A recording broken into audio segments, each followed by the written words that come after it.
Hello, guys. Welcome to another episode of Creators to Creators Today. Today, we have a very special guest. David Cook. David, welcome back. Welcome back to the show. Hello. It has been a It while, hasn't it? has been. Has it been a year? I think it's been slightly over that, to be honest. Oh my God. I'm so sorry. That's terrible. Well, I'm glad you're back. Like, Don't be. I know how it feels because when I was doing the radio show, which unfortunately finished on November 26th, but when I nice. was doing it, I wouldn't have guests on for like a year. And you just don't realize how fast time goes in hmm between chatting. So, no, please don't be sorry. Um, well, I'm just so curious because, like, I mean, wow, I'm just so glad that you're back, and it's good to hear from you. And I mean, the last time you were on, we were talking about, the things that you do, being on the show of the KCCR digital radio network show and your ghost investigation show, and everything that you're doing. So for those who don't know, give us a little bit of like about like just more like a little rundown of little of just some of the things that you do you're um professionally. Well, professionally, I work in a warehouse that's filled with beers, wines, and spirits. Most people would say that's a fantastic job, but to be honest, it's not, especially around this time of year when you realise how many people and how much they actually drink. Wow. But it's keeping me in the job, so I'm happy. Uh, Basically, since 2016, I was doing a radio show called The Ghost Hour 2.0, which you've been on numerous occasions, and thank you so much for that. Oh, thank you. And since then, I've started to write a book uh, That's exciting. due to popular listener demand. And I've also decided now that I'm going to branch out into the documentary style because my town has loads of history. William the Conqueror, who's my 26th great granddad, ruled England from my mm-hmm. town. Mm-hmm. We have some abbey ruins where he ruled from, built in 666 AD.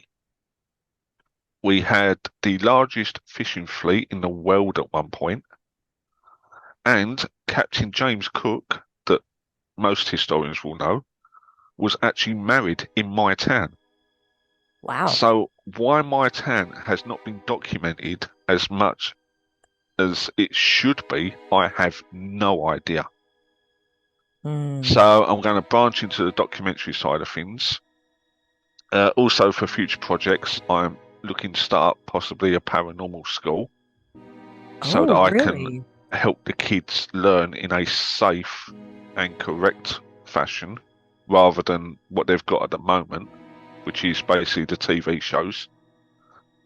No disrespect to the TV shows, they're great for getting people interested, but Mm-hmm. when it comes to actual learning about it, they're not great because obviously they're rushed, they've got time restrictions, they've got to try and cram everything in within an hour. So, not great learning tools. I see. So, I want to try, and I've heard so much about kids getting involved in the paranormal side of things now. So, I thought, well, if I can give them a safe place to learn it's not like the TV shows, there's a lot that goes actual into an investigation before you even get to the site. Then that way I know if they do carry it on when they're adults, they will know the correct way of doing things and they won't be sucked in by all these shows. So I'm hoping to do that. So I've got quite a lot planned. Nice. Uh, and also as well, something that might interest you is in my family, we've done an ancestry and we have a famous comedian who's also a film star by the name of Leslie Fuller. And you can Wow. still get his uh, films on Amazon today. That's insane. That's pretty cool. Yeah, he's my dad's great uncle, so he's my great great uncle. But yeah, Leslie Footer, and yeah, he's quite famous back in his day. That is so cool. I love that. I love like going back and like check, checking your bloodline and seeing what, all the fun things that, you know, um, you just never know, right? That is super cool. I don't think I looked back that far. I looked back, I think I know a few people like as far as like a few famous people in my family from my mom's side, um which is funny because it's entertainment and it just makes sense. It's like, so it is in our bloodline. you know like something, it's like it's very interesting. That's cool though. Yeah, it was funny because last week I'd done a Facebook Live to basically just let everyone know what was going on after my show finished. Hmm. I've done 7.5 years on that show, and it was the best time ever.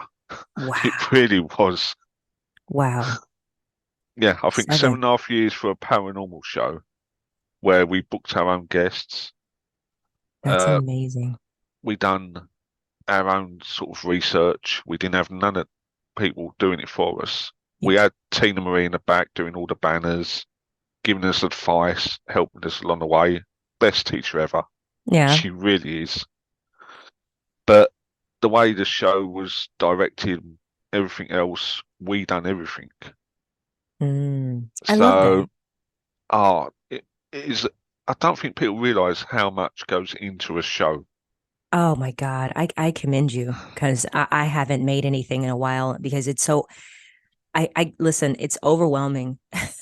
It's stressful, but the fact that you did it yourself, because I'm curious with the, certain equipment and tools that you have to use during an investigation or, to help capture evidence of the paranormal activity, right? To capture that. Like, I don't know. That's all you. You have to bring all that, right, to yourself. Yeah, and some of it is quite expensive, all because it's been seen on these shows. Mm, So, my advice to anyone, if you do want equipment, do not go on things like ghost hunting or ghost investigation equipment because you mm, will be paying more for it. Because it's under a certain subject, you will be paying more for it. So go perhaps ghost hunting equipment, look to see what you need. So I think, right, night vision camera, night vision camcorder, mhm. voice recorder, perhaps EMF detector. Look at what you want, then type that specific item into the search bar. Right. You will find it a lot cheaper, all because it's not under a certain category. Mm, And that sounds weird and sort of like quite basic, really, but people tend to forget that. They think, oh, if I go under ghost hunting equipment, everything's going to be there that I need, and I'll just buy it. mm, Shop around. You will right. find it cheaper. And just Yeah. because you've seen it on shows doesn't mean you're going to get the same results because you're Hmm. not going to. Basically, as far as the spirit's concerned, if it wants to communicate with you, it will do. If it Right. doesn't want to communicate, it won't. So just because the shows get all these fantastic evidence and all these amazing voices because they use a certain piece of equipment doesn't mean to say you're going to get the same results. Right. That's true. It's true. Do I do you just ever? hate it. Mhm. Sorry, I was going to say I just hate it when people buy these stuff with the expectations and they turn out Mm, it's a waste of money because they've not got the same results. I, I don't want people to do that. I want to make them realise when you go on an investigation, it's a lot of sitting around in the dark. Why it's just dark, I don't know. You can do it during the day as well. You're probably better off doing it during the day as it goes than going back later on. But it's a load of sitting around. To be honest, unless you've got a certain ability, a certain feeling, you're not going to really know if you've got anything until you go through all the evidence. So Mm. just be prepared for loads of what feels like talking to yourself, sitting around in dark areas and asking questions, because you may get stuff, you may not. It's not guaranteed in this field like it is on these shows every week. But we know why that is because they get told to go back and refilm it Yeah, as if they have got evidence, as if something does happen to them. So it's all refilmed on these shows. They go interesting. back, they refilm it. So they don't always get everything, but they've got to portray it as they do. Yeah, yeah, that makes sense. I mean, there's a lot of different type of shows, right? That are kind of in that world that are exploring that. How do you like I'm just so curious. It's just like anything else, right? How do you um, you know, be, get capture things differently than how like I said, a lot of people just want to get the equipment and just, they want to experience something and then put it out. It's like, but it doesn't just work that way if you're really serious about it. Um, but I'm curious, is like, if is there any like, okay, so like say when you're exploring a place that is, supposedly haunted or, you know, um, or experiencing paranormal activity there, like, do you go into it with, I don't know, just with the expectation of like, okay, you're going to leave with an encounter, or you're just going into it like you never know, like just being like, at least we capture some footage, and if it doesn't happen today, we'll come back tomorrow, or you just move on if it doesn't happen for like your show. Best thing to do, go there with an open mind. Hmm. Just because they've captured all, if it's somewhere that's on a show and you know where it is and you're planning on going there, go there with an open mind. That's the first thing. Do not expect to get anything. Because to me, if you expect something and it doesn't happen, then you get put off. You get disappointed in it. You think, oh, I'm not going back there because nothing happened. Right. Perhaps look into stuff that other people have caught. See if there's any kind of pattern as to days and times. Then perhaps go back at different times. Because it could be something like a hospital, for example. That could have been more active during the day than what it was of a night time. So perhaps go there during the day. Somewhere like something like a care home or something. Hmm. That might be more active at night with patients getting up, bells going. So perhaps go to that during the night. So I'd probably say do research on the place, any reports, see if there's any kind of pattern that's going on, and then perhaps go there that time of day. But I'd say if you are serious, don't give up on going there one time because I say it's like fishing. I'll compare it to fishing. Okay. You could go to a lake 50 times. Half them times you'll catch stuff. Hmm. Half the times you won't. It just all depends on the day. And trust your feelings as well. If you feel like now's the right time to go, go. Hmm. Yeah. You'll probably get a lot more that way. Or just go on the spur of the moment. I've got some fantastic evidence on the spur of the moment than what I have when I've actually planned things. So if whenever you get the feeling, just go. Because then Yeah. it is the right time. It's something telling you that's the right time. Right. I like that. That's great. Have so how has the field of the paranormal investigation, like, or broadcasting involved, evolved since you started? And like, like what trends or changes do you foresee in the future? Unfortunately, it has got more equipment based Okay. because we've got all this equipment coming out now, the SLS camera all these REM pods and all these motion detectors. We've got all this stuff coming out now. And I'm finding it's people relying too much on that now. Yeah. Mm-hmm. I'll be honest, most of it is useless. Interesting. Honestly, most of it is useless. I've done a radio show about EMFs, so about electromagnetic fields and electromagnetic energy. All the different types of EMFs we've got can give false recordings on things like K2 meters or any kind of EMF detectors. Interesting. We're told we are looking for electromagnetic energy. Mm-hmm. And the theory I've got behind that from doing the show is we produce EMFs ourselves. The signal from our brain to functioning our body Mm. gives off EMFs. Just moving gives off EMFs. So us alone could be setting off a K2 meter by giving Oh, off our own EMF. that's wild.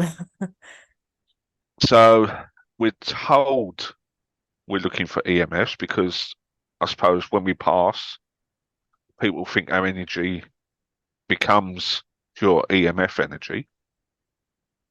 But we do not 100% sure know there is EMFs that our energy turns into when we pass. So we could be looking for the completely wrong kind of energy all this Right. time, all Mm-hmm. because we're told we're looking for EMFs. Mm. That's the way it's always been done. That's the way people tend to carry it on. I The way I see. would like to see it go in the future Mm-hmm. is back to basics. So back to people relying on themselves, on how Right. they feel. Right. It's their feelings. It's their energy that they're using to pick up on things and to translate it. So I'd like to see it go more basic, but I've got a feeling it's just going to carry on in advancements with Yeah. technology and with AI now as well coming into it. I Mm. am worried about the future of the paranormal field Yeah. because it will get a lot harder to try and distinguish what might be AI. Or what's real? Yeah. What's, Yeah, yeah. we've got Wow. holographic equipment as well now That that is, are can you be, serious?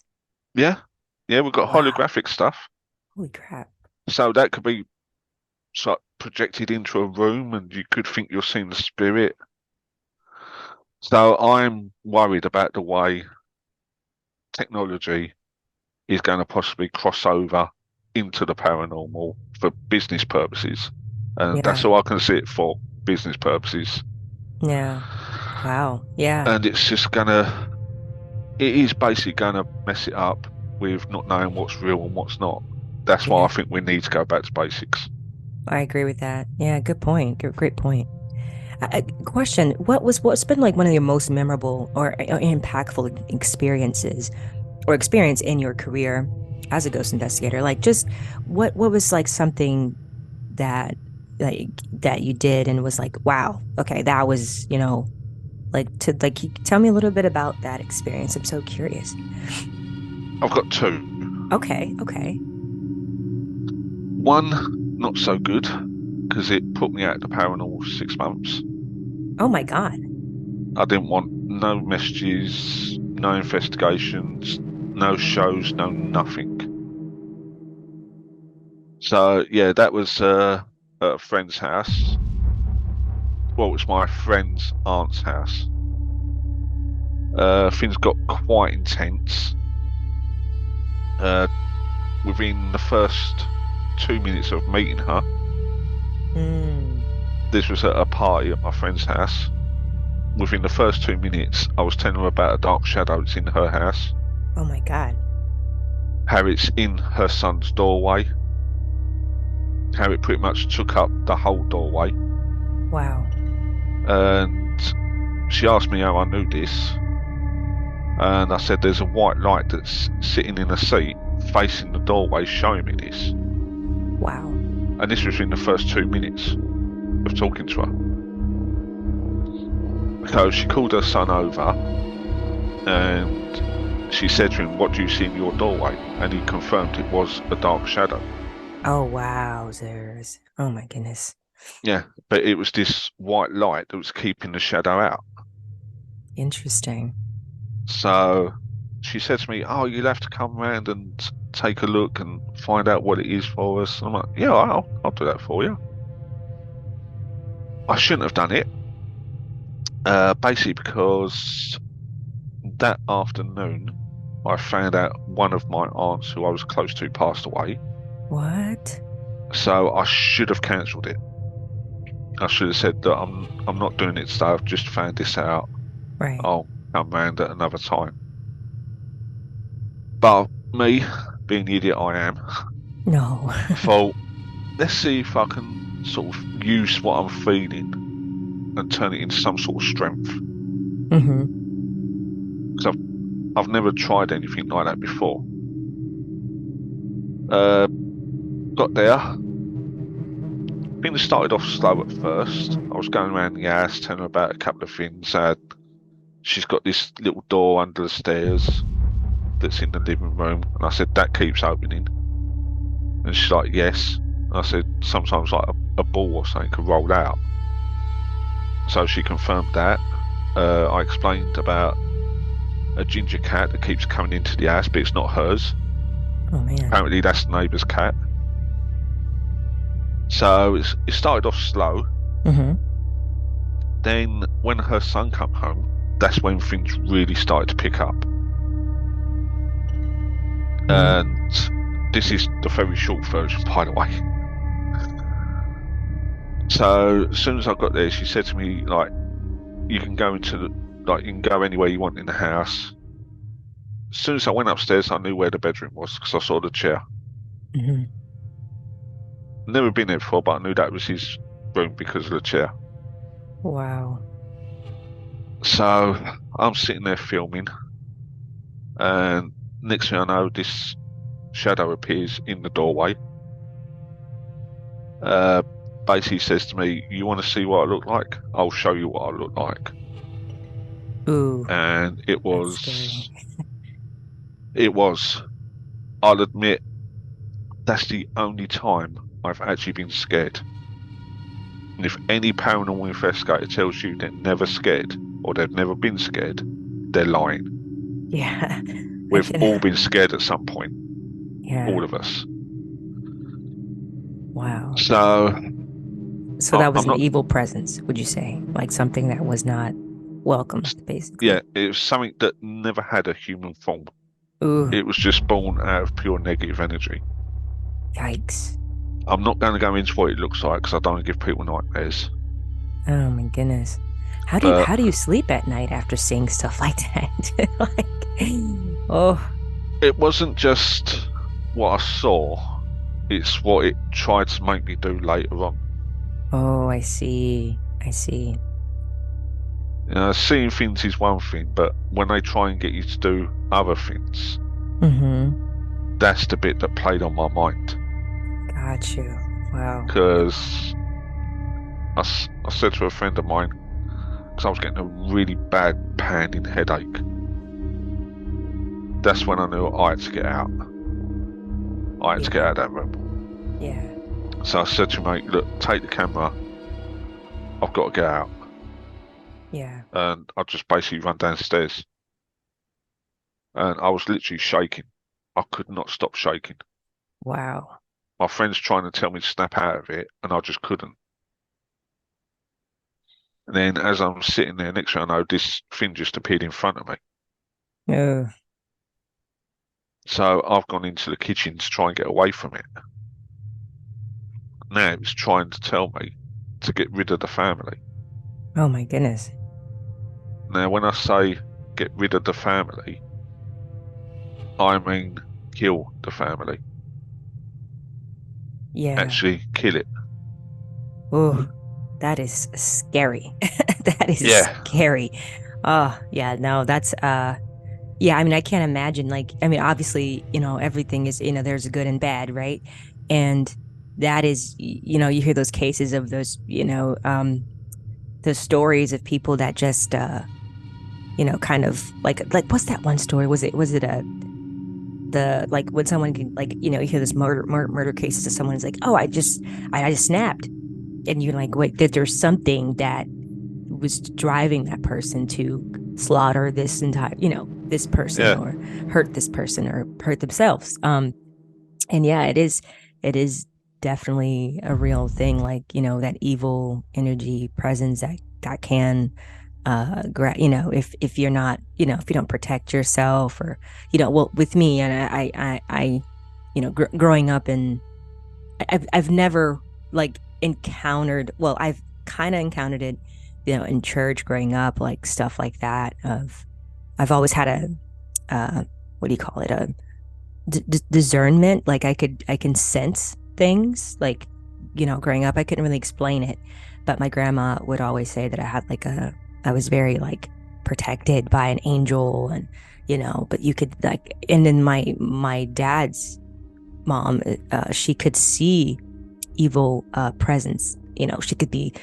I mean, there's a really quick story. I remember my dad was telling me when she lived in his apartment building, and she would see this like, evil, like this presence, this like person looking out from the window from the like where was she, she was going, and they would just stand there. But she asked the people, like, is there something going, like, is there anybody that lives there? And they were like, no, no one lives there anymore, but there was somebody that jumped from that room and killed himself, stuff like that. Like she would see evil spirits or spirits. And she had a really gift, like, and I think I commend people that have that gift. I wouldn't want it because, I feel like that would just kind of, I mean, you have to be a really, I mean, I'm sure it's pretty scary sometimes to like to witness it, but thank you for sharing that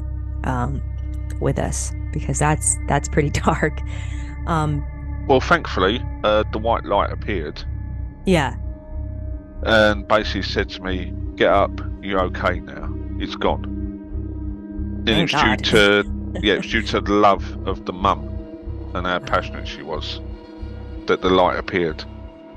And the other one that stands out was when I asked the Ouija board for lottery numbers. Did I give it to you? Sort of. It gave me 5, 6, 7, 8, and then I said to the spirit, "Are you joking with me?" And it went, "Yes." So I'm like, "Okay, you might as well finish it off then." Sure enough, the glass moved to 9, then back to 0. I'm like, "Yeah, thanks." Oh man. I mean, hey, in that case, we all could use a lottery number. Oh man, that's amazing. I have really a fun question. Well, interesting question, I would say. And we have like literally 8 minutes left. I know 30 minutes go by so fast on the show. But if you could collaborate with anyone, living or dead, in your field, who would it be and why? Oh, I think one of them will have to be Galileo. Ooh, interesting. Galileo or Albert Einstein. Because Einstein had a theory that even though energy cannot be created nor destroyed, it can transform into heat, light, and chemical energy. Hmm. And that's the route I've been going down lately, rather than EMFs. Galileo, because I'd love to pick his brain on where he come up with all his philosophies and all his Yeah. theories. Yeah. I think that would be amazing to listen to him. That would be amazing. That would be amazing. That's great. Those are great answers. Oh, it's crazy that it's so short. You got to come back, of course. Always welcome to come back on the show.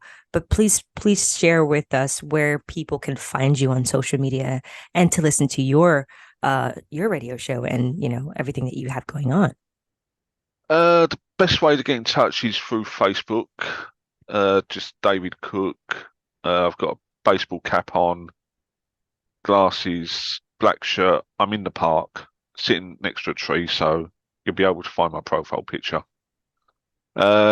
Unfortunately, the show has now finished, but I still have the Facebook page up, Okay. Ghost of the Hour, so you can get in touch with me there. I've got Essex Ghost Investigations as well. All the updates for what I'll be doing will be posted on them. I'm going to be doing a lot more YouTube stuff. All I do right. have some things on there. I'm going to change the name of it. At the moment, it's Essex Ghost Investigations, but I'm going to change the name to the Ghost of the Hour. Okay. So everything will be on there. Uh, Possibly might do a show on another network later on down the year, but for now, it's just going to be documentary style. Going to be the book.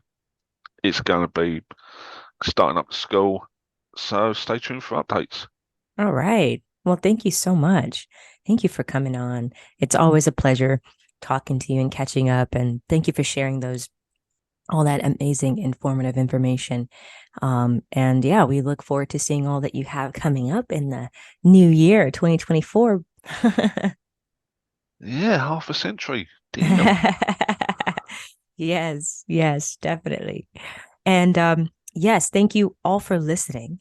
And always remember to live, love, laugh. We'll see you guys next time.